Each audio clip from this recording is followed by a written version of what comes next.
전기차 시장이 폭발적으로 성장하면서 그 심장이라 할 수 있는 배터리 기술을 둘러싼 글로벌 특허 전쟁도 치열해졌다. 그 중심에는 세계적인 전자기업인 일본의 파나소닉과 대한민국의 삼성이 있다. 둘 사이의 충돌은 단순한 상업적 다툼을 넘어 테슬라를 비롯한 글로벌 전기차 생태계 전체에 심대한 영향을 미쳤다. 이번 이야기에서는 파우치형 배터리 기술을 둘러싸고 벌어진 파나소닉과 삼성 간의 숨막히는 특허 분쟁과 이 전쟁이 어떻게 세계 전기차 시장의 판도를 흔들었는지를 낱낱이 파헤쳐본다. 배터리 전쟁의 시작, 파우치형 배터리의 부상. 리튬이온 배터리는 크게 원통형, 각형, 파우치형으로 나뉜다. 초기에는 원통형이 주류였지만 점차 가볍고 설계 유연성이 뛰어난 파우치형 배터리가 각광받기 시작했다. 특히 전기차에서는 배터리 팩의 설계 자유도, 에너지 밀도, 경량화가 무엇보다 중요하다. 파우치형 배터리는 이런 요구에 부합하며 테슬라, 현대차, GM 등 글로벌 완성차 업체들의 배터리 선택에 큰 영향을 미쳤다. 파나소닉은 원래 테슬라에 원통형 배터리를 공급하던 주요 업체였다. 그러나 삼성 SDI를 비롯한 한국 기업들은 파우치형 배터리 기술을 빠르게 발전시켰고 글로벌 완성차 업체들은 파우치형을 채택하기 시작했다. 이 변화는 파나소닉에 심각한 위기감을 안겨주었다. 삼성의 추격, 파우치형 배터리 시장 진격. 삼성 SDI는 2010년대 중반부터 파우치형 배터리 개발에 박차를 가했다. 자체적인 셀 설계, 고에너지 밀도, 양극재 적용, 열관리 시스템 강화 등을 통해 경쟁력을 끌어올렸다. 특히 삼성 SDI는 BMW i3, 폭스바겐, 골프 등 유럽 완성차 업체들의 대규모 공급 계약을 체결하며 파우치형 배터리 시장 점유율을 빠르게 높였다. 이 과정에서 삼성은 테슬라와도 협력 가능성을 타진하며 파나소닉의 독점 지위를 위협했다. 문제는 삼성의 일부 파우치형 배터리 기술이 파나소닉의 특허 범위와 충돌할 수 있다는 점이었다. 파나소닉은 이를 간파하고 본격적인 법적 대응을 준비하기 시작했다. 파나소닉의 공격, 특허 소송의 불꽃. 2017년 파나소닉은 미국 ITC와 연방지방법원에 삼성 SDI를 상대로 특허 침해 소송을 제기했다. 주요 쟁점은 다음과 같았다. 파우치형 배터리의 내부 셀 구조 설계 특허 침해, 배터리 팩 열 관리 시스템 특허 침해, 셀간 전류 흐름 최적화 기술 특허 침해.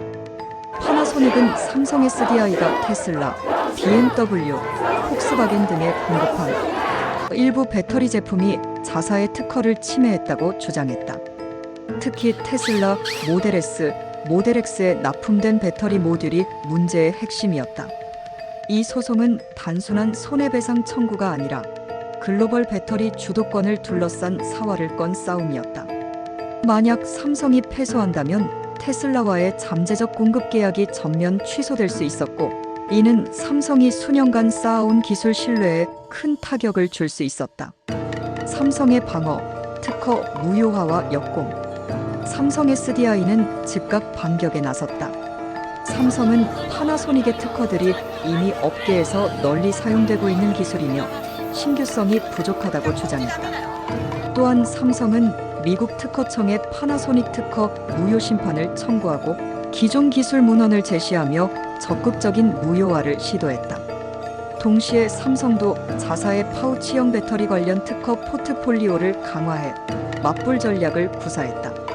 삼성 측은 공개석상에서 우리는 모방자가 아니라 혁신자라며 강경 대응에 나섰고, 파나소닉 역시 기술 도둑질은 용납할 수 없다며 감정적 대응으로 맞섰다.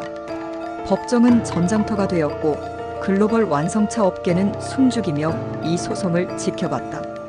테슬라의 움직임, 미묘한 거리두기. 이 소송은 테슬라에게도 난처한 상황을 안겨줬다.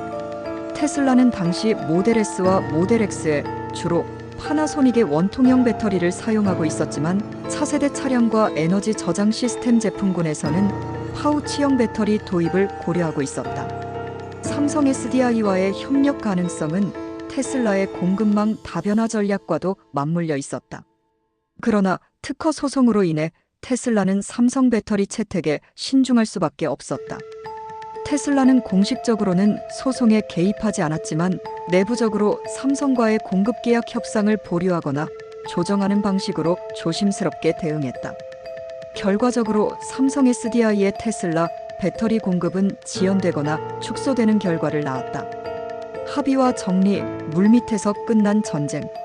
수년간 이어진 소송 끝에 2020년대 초반 파나소닉과 삼성 SDI는 비공개 조건으로 합의에 이른다.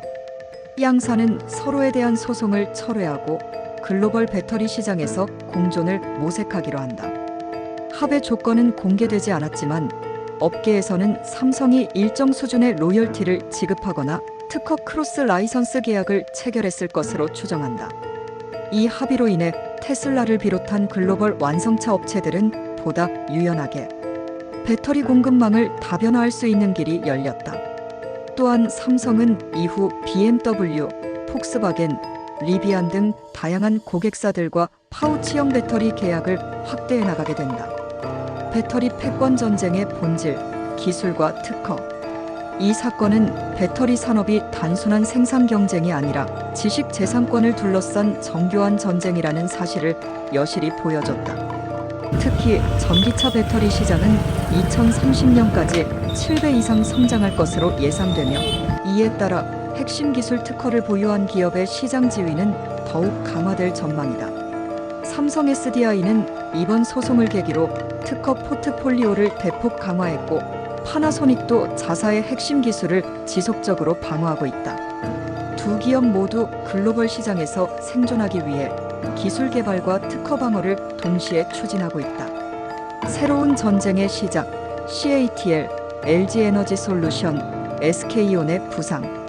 그러나 전쟁은 끝나지 않았다. 파나소닉과 삼성이 잠시 숨을 고르는 사이 새로운 강자들이 무섭게 치고 올라왔다. CATL은 중국 정부의 전폭적인 지원과 대규모 생산 능력을 바탕으로 세계 최대 전기차 배터리 제조사로 등극했다. 가격 경쟁력, 원자재 확보 능력, 공격적인 특허 전략을 앞세워 글로벌 시장을 빠르게 점령했다.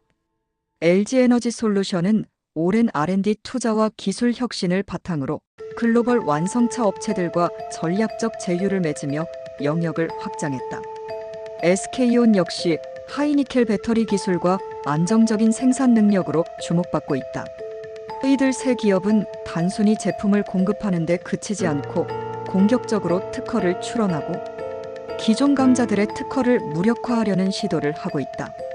과거 파나소닉과 삼성의 싸움이 10일 전투였다면 지금은 다자간 전면전이다. 특허는 더 이상 수비가 아니라 공격 무기가 되었다.